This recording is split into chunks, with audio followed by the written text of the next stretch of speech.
너무너무 기쁜 날이에요. 예수님 부활하셨어요. 예, 예수님 부활하셨습니다. 제가 부활절을 맞아서 여러분께 한 가지 신기한 걸 보여드리려고 준비해 왔습니다. 예, 실이 있고 빨대가 안에 있습니다. 맞죠? 들어가 있습니다. 이 빨대가. 그런데 제가 이 빨대를 딱 반으로 접어서 자르는데 어떤 일이 생기는지 한번 보십시오. 일부 때는 실패했습니다. 참고로. 예, 이걸 반으로 딱 접습니다. 접고 이게 분명히 반으로 접혔으니까 이렇게 당기면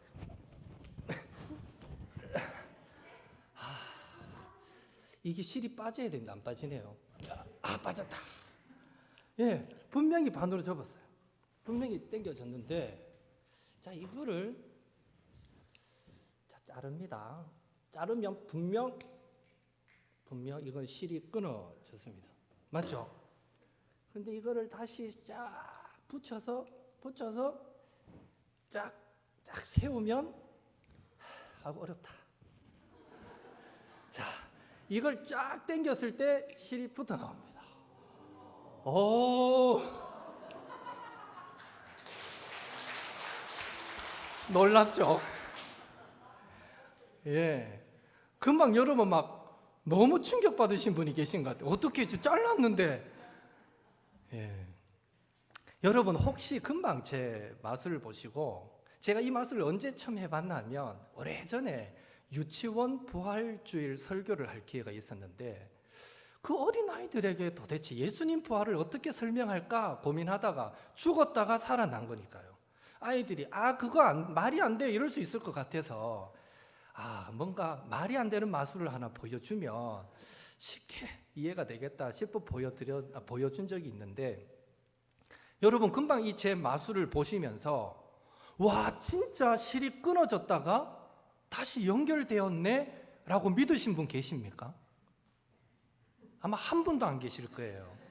맞죠? 왜 그렇습니까? 마술이라는 걸 아니까. 이게 뭐 어떻게 했는 건지 모르겠는데 이게 눈속임이라는 걸 아니까 여러분은 뭐 그다지 큰 충격을, 놀람을 받지는 않았을 거예요. 단지 신기했을 뿐이죠. 어떻게 했지?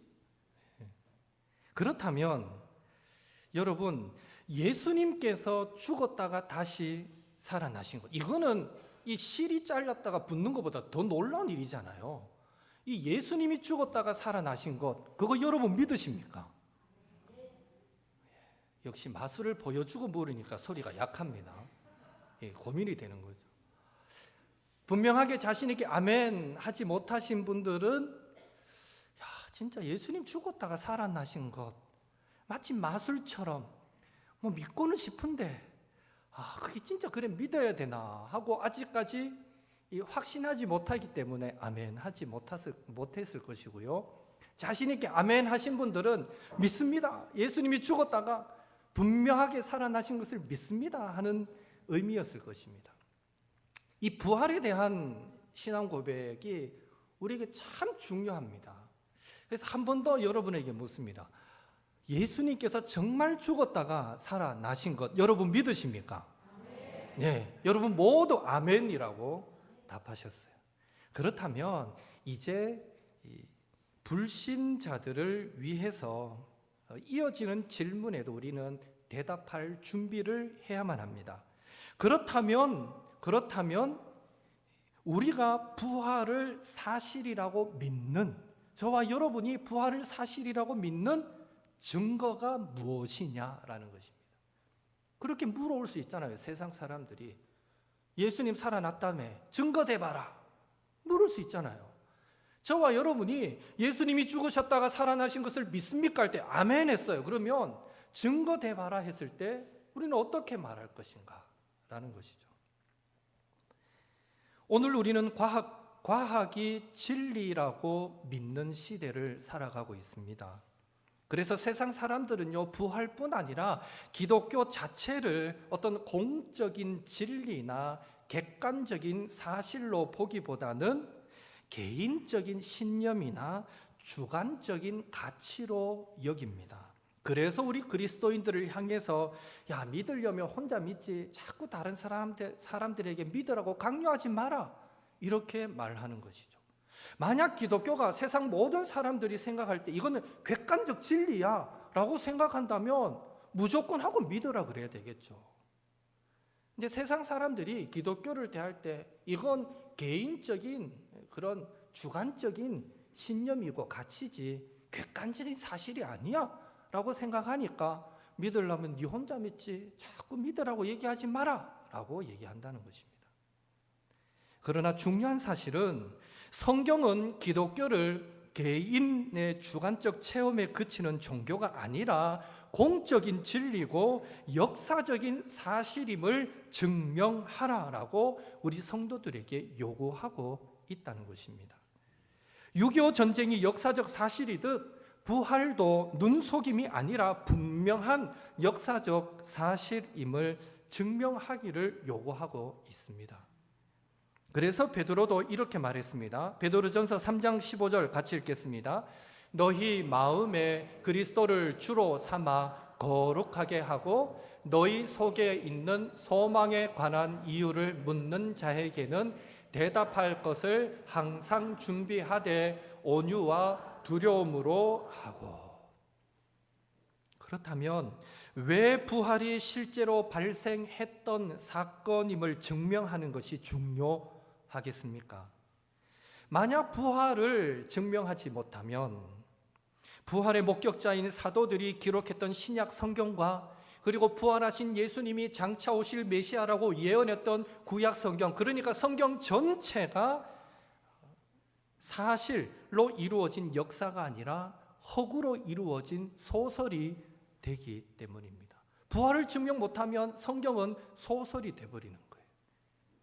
만약 부활을 증명하지 못하면 성도가 다시 살 소망도 사라지게 되고 예수님도 다시 못 살았는데 우리가 어떻게 살아요? 다시 살 소망도 사라지게 되고 영원토록 죄로 죽은 상태에 처할 수밖에 없기 때문입니다. 만약 부활을 증명하지 못하면 사도신경에 장사한 지 사흘 만에 그 이후의 모든 일들, 예수님의 승천, 예수님의 재림, 성령 보내심, 거룩한 공예, 또 성도의 교통, 죄사함, 성도의 부활, 영생도 모두 이루어지지 않을 것이기 때문입니다. 그래서 바울은 이렇게 말했습니다. 고린도전서 15장 14절에서 18절, 우리 요약된 부분인데 같이 읽겠습니다. 그리스도께서 만일 다시 살아나지 못하셨으면 우리가 전파하는 것도 헛것이요 또 너희의 믿음도 헛것이며 너희가 여전히 죄 가운데 있을 것이요 또한 그리스도 안에서 잠자는 자도 망하였으리니. 예수님의 부활을 증명하지 못하면 기독교 자체가 무너지기에 저는 무조건 하고 믿습니다가 아니라 성도는 부활이 사실이다, 객관적인 진리다라고 믿는 증거를 분명하게 가지고 있어야만 하는 것입니다. 그렇다면 예수님의 부활이 실제로 일어난 역사적 사건이라는 이 구체적인 증거가 무엇일까요? 오늘은 이 부활의 내적인 증거 그리고 외적인 증거를 살펴보면서 우리의 부활 신앙, 이게 얼마나 소중한 신앙인가를 다시 한 번 더 우리 안에 새롭게 하고 굳건히 가지게 되기를 원합니다. 첫째로 예수님 자신과 또 증인들의 증언과 그들의 삶의 변화에 기초한 부활의 내적인 증거입니다. 복음서를 읽어보셔서 여러분도 아시겠지만 예수님은 3년의 그 공생의 사역 가운데 자신의 죽음과 또 장사와 부활을 여러 번 분명하게 말씀하셨습니다.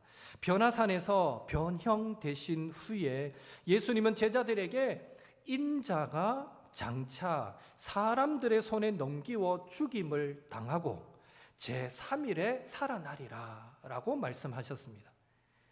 유대인들이 이적을 보여주십시오 라고 요구했을 때 너희가 성전을 헐라, 내가 사흘 동안에 일으키리라 라고 대답하셨습니다. 물론 일으킬 그 성전은 예수님의 그 육체를 가리키심이었습니다. 또 바리새인들이 우리에게 표적을 보여주십시오 라고 요구할 때 예수님은 선지자 요나의 표적밖에는 너희에게 보여줄 것이 없다라고 말씀하시면서 이렇게 말씀하셨습니다. 마태복음 12장 40절도 함께 읽습니다. 요나가 밤낮 사흘 동안 큰 물고기 뱃속에 있었던 것 같이 인자도 밤낮 사흘 동안 땅 속에 있으리라. 예.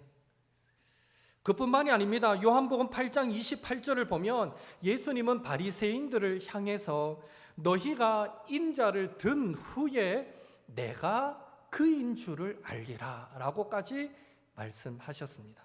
이렇듯 예수님은요 스스로 공생의 사역 가운데 계속해서 죽으실 것을 말씀하시고 더불어 부활하실 것을 말씀하셨던 것입니다. 여러분, 어떤 사람이 제가 대통령입니다 라고 선언할 때에 우리는 그 사람의 말이 참인지 거짓인지 어렵지 않게 구별할 수 있습니다. 그렇죠? 예. 우리나라 대통령 누군지 알잖아요. 아무도 모르지 않아요. 쉽게 구별해요.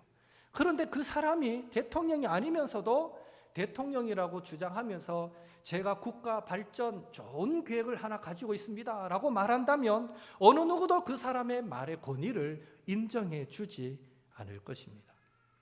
마찬가지로 예수님도 자신의 부활을 선언하실 때 그 말씀이 참이든지 거짓이든지 둘 중에 하나이지 참도 거짓도 아닌 중간은 있을 수 없습니다. 그렇죠? 예수님이 나는 부활할 거야, 살아날 거야 라고 말씀하실 때 이거는 참이든지 거짓이든지 둘 중에 하나예요.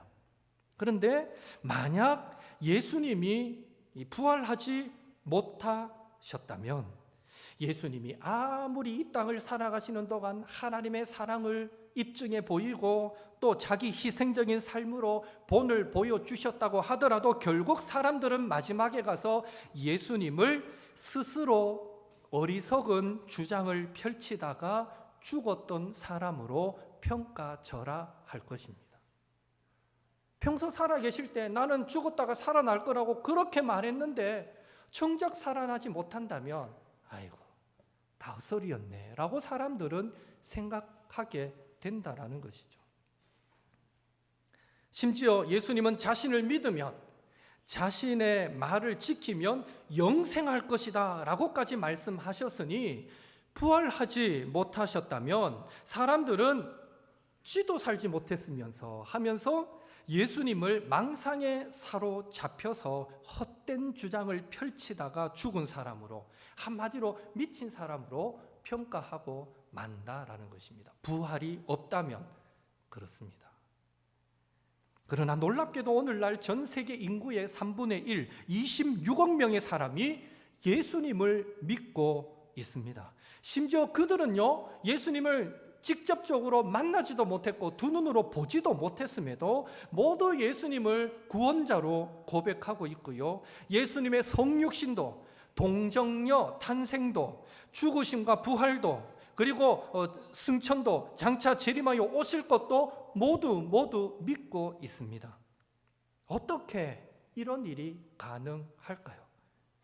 결론부터 말씀드리면 그 모두는 예수님께서 부활하셨기 때문에 가능했던 일입니다. 만약 예수님께서 부활하지 못하셨다면 어떤 일들이 그 당시에 벌어졌겠습니까? 당장에 예수님의 제자들부터 뿔뿔이 흩어지고 말았을 것입니다.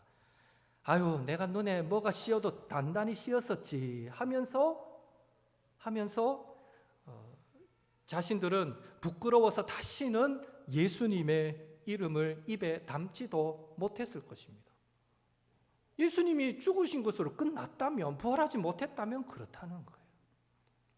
그리고 사람들도 예수님을 한때 반짝 대중의 인기를 끌던 거짓말쟁이 선동꾼 정도로 그렇게 여겼을 것이고, 한 세대가 지나가기 전에 예수님의 이름은 사람들의 생각에서 서서히 지워졌을 것입니다.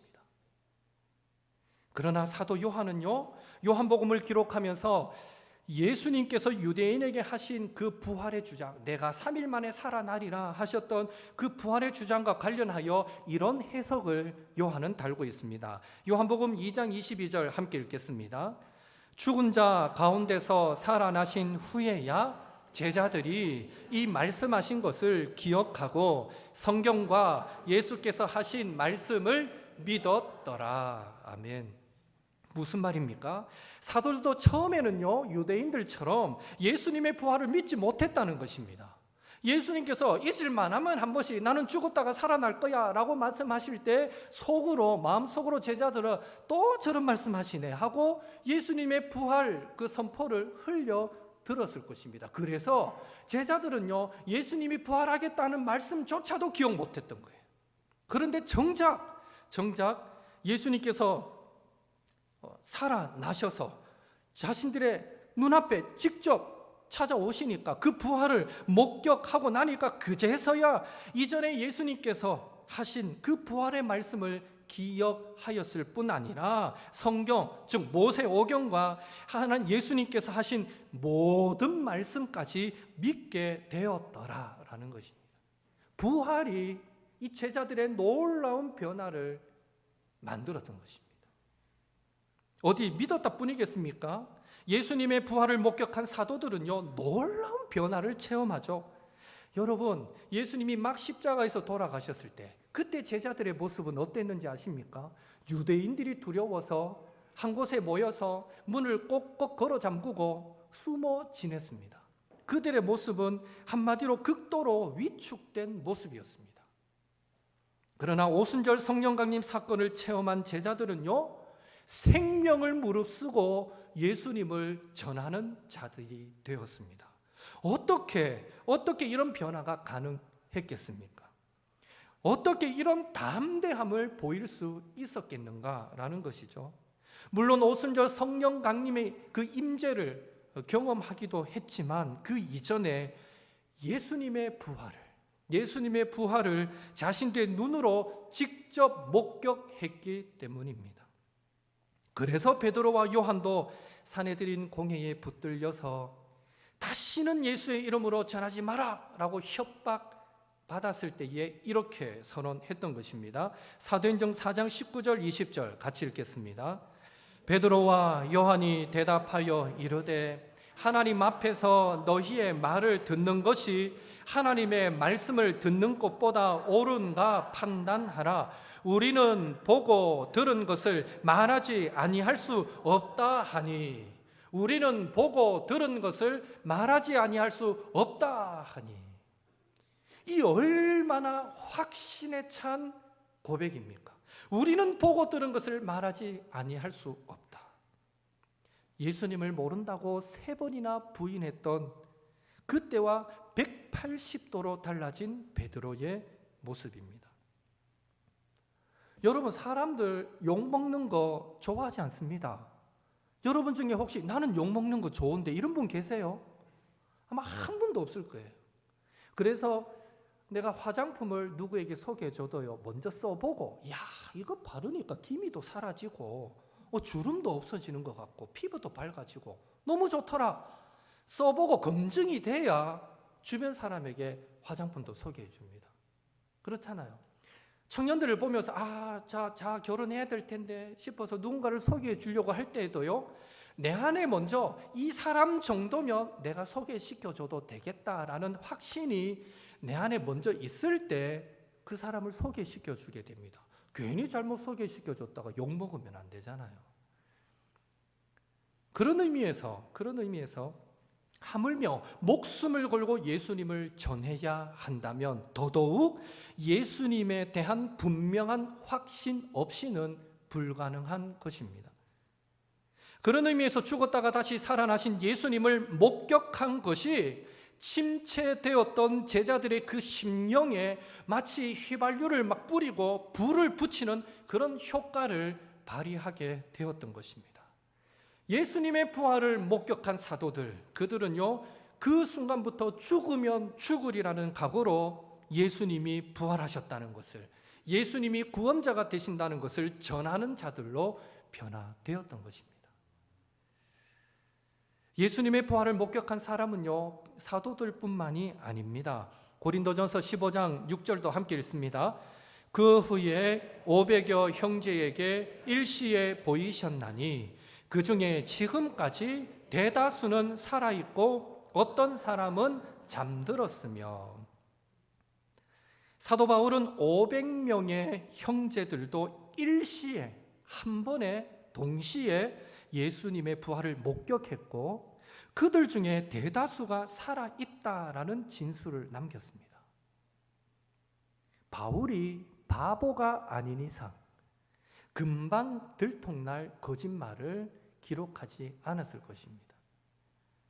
정말로 예수님의 부활을 목격한 자들이 당시에 많았고 많이 살아 있었고 예수님을 목격한 사람을 어렵지 않게 만날 수 있었고 그들을 통해서 생생한 부활하신 예수님에 대한 그런 이야기들을 그 현장감 있게 전해 들을 수 있었기 때문에 바울은 그들 중에 대다수가 지금도 살아있다라고 기록했던 것입니다.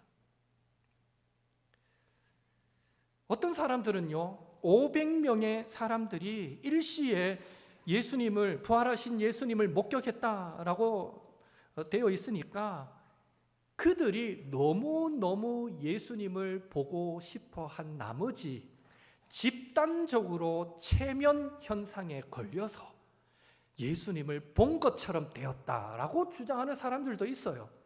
그러나 우리는 그런 사람들에게 역으로 이렇게 질문할 수 있습니다.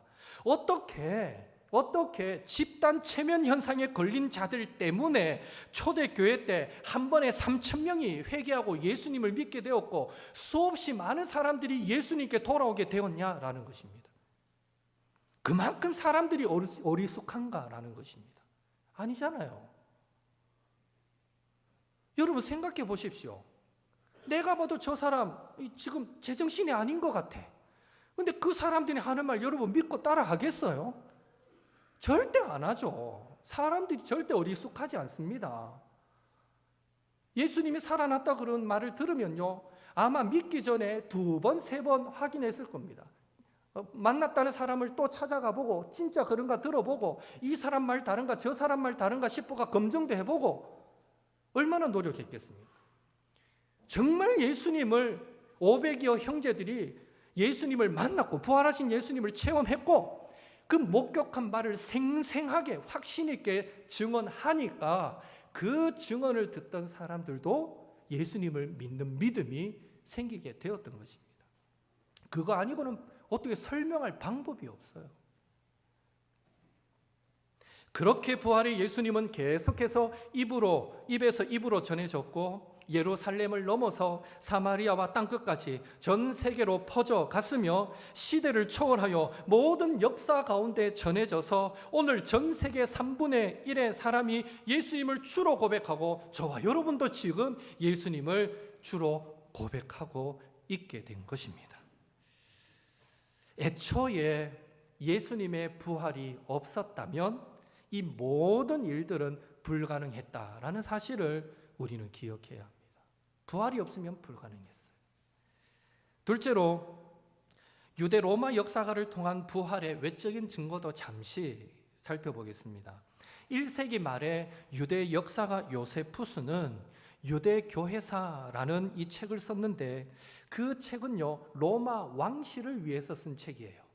로마 왕실, 황제가 도대체 유대인들은 어떤 사람들이야? 이 유대 사회를 이해하기 쉽도록 객관적으로 유대 사회의 그 역사를 기록해서 로마 왕실이 읽도록 만든 책이 이 요세푸스가 쓴 유대 교회사입니다. 유대 고대사입니다.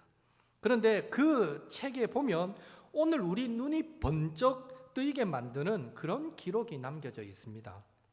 그 책에서 요세푸스는 예수님을 메시아다라고 부르고 있고요. 또 그 책에 보면 예수님이 죽었다가 3일째 되는 날 살아나서 그를 따르던 사람들에게 나타났고 예수님의 부활은 많은 불가사의한 일들 중에 하나입니다라고 기록한 것을 보게 됩니다. 로마 황제에게 로마 왕실이 읽으라고 써서 보내는 책인데 적당히 썼겠습니까? 대충 썼겠습니까? 잘못 썼다고 어떻게 되려고요? 검증하고 검증해 봤는데 정말 예수님은 3일 만에 살아났습니다. 그 역사적 기록을 요세푸스는 남겼던 것입니다. 그래서 그는 이건 참 불가사의한 일 중에 하나입니다 라고까지 남겼던 거예요. 그가 살아나지 않았으면 이런 기록 자체가 없겠죠. 둘째로 AD 64년에 로마 역사가이자 정부 관료였던 타키투스라는 사람도 1년 단위로 기록된 역사 기록들이라는 책에 보면 그는 그 책에서 이렇게 주장합니다. 제가 잠시 읽어드릴게요. 그리스도인이라는 명칭을 유래하게 만든 자. 그리스도는 아예 이 사람은요 예수라고 말도 안 해요. 그리스도라고 못 박아버려요. 그냥 그리스도는 티베리우스가 다스리던 때에 총독 본디오 빌라도의 손에 처형되었다. 한동안 이 유해한 미신은 나타나지 않았으나 예수님이 막 이제 돌아가시고 한동안은 잠잠했다는 거죠. 이 타키투스는 기독교를 미신이라고 표현해요. 한동안 이 미신은 나타나지 않았으나 이 사악한 일이 시작된 유대에서 재발했을 뿐 아니라 로마에서도 그 추종자들을 찾아볼 수 있다. 공공연히 신앙을 고백하는 사람들이 1차로 체포되었고 처형은 그들을 사냥감으로 만드는 형태로 집행되었다. 그들은 야생 짐승의 가죽을 덮어쓴 채 개에게 갈갈이 찢김을 당했다. 사람들을 그냥 놓으면 개들이 잘 안 찢으니까 토끼나 뭐 이런 짐승의 털을 사람 옷처럼 입혀놓고 이 짐승인 것처럼 보여서 개들이 달라들어서 물어뜯게 만들었다는 거죠. 어떤 이들은 십자가에 달렸다. 인화성 물질을 그들에게 덮어 씌우고 땅거미가 질 무렵 밤을 밝히기 위해 그 몸에 불을 놓아 죽였다.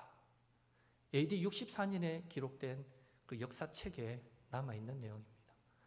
십자가에 못 박히면 당장 죽지 않으니까 해가 질 때쯤에 그 몸에 인화성 물질을 뿌리고 살아있는 사람을 불을 피워서 태워서 죽였다는 거죠. 그래서 밤새 도시를 밝혔다라는 기록이 남아 있습니다. 예수님께서 참으로 부활하셨다. 예수님이 바로 우리가 그토록 기다리던 메시아이시고 구원자시다라는 이 강한 확신이 없고서야 어떻게 공공연하게 그 신앙을 고백하다가 개에게 찢겨서 죽고 십자가에 못 박혔다가 밤에는 살아있는 채로 불태워져서 죽임을 당할 수 있겠는가라는 것입니다.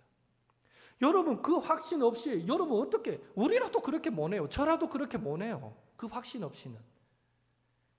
이는 부활의 주님을 분명하게 목격했거나 목격한 자들의 확신 있는 증언을 통해서 예수님을 믿었기 때문에 가능했던 일이라는 것입니다. 말씀을 정리하겠습니다. 그렇다면 역사적 사실로서의 예수님의 부활, 오늘 우리에게 어떤 의미가 있고 어떤 유익을 줍니까? 이와 관련하여 하이델베르크 요리문답 45번은 이렇게 답하고 있습니다. 함께 읽겠습니다.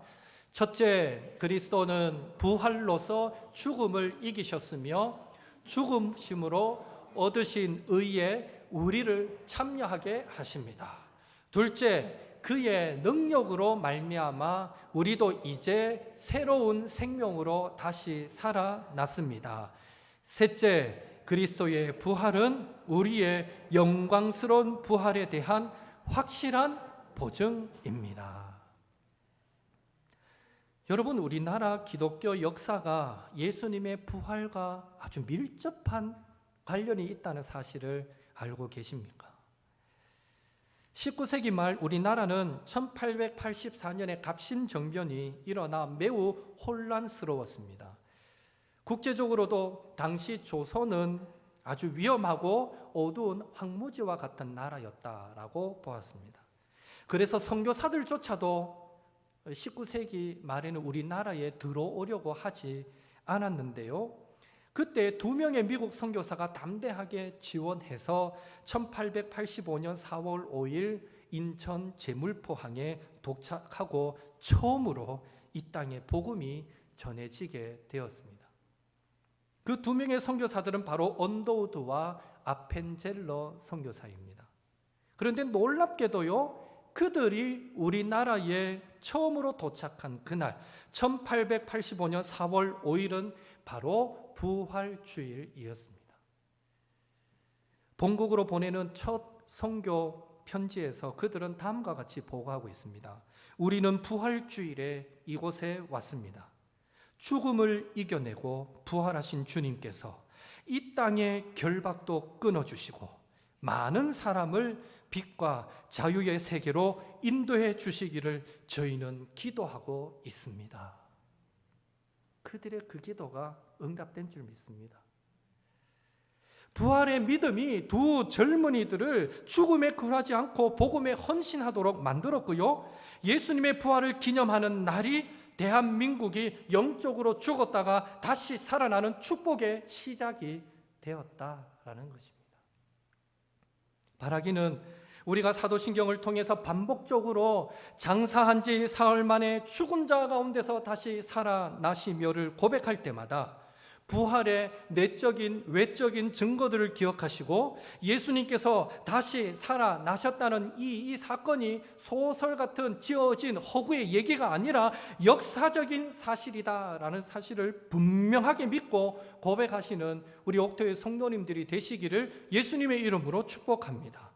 더불어서 예수님의 죽으심과 부활로 우리가 의롭다함을 받게 되었음에 감사하시고, 또 예수님께서 부활로 사망을 이기셨듯이 우리도 죽음의 권세와 사탄의 유혹에 대항할 힘을 예수님의 부활로 말미암아 얻게 되었음에 담대하시며, 예수님의 부활로 우리도 장차 다시 살아나게 되었음에 부활의 소망으로 이 땅을 힘있게 살아가시는 우리 모든 옥토의 성도님들 되시기를 예수님의 이름으로 축복합니다.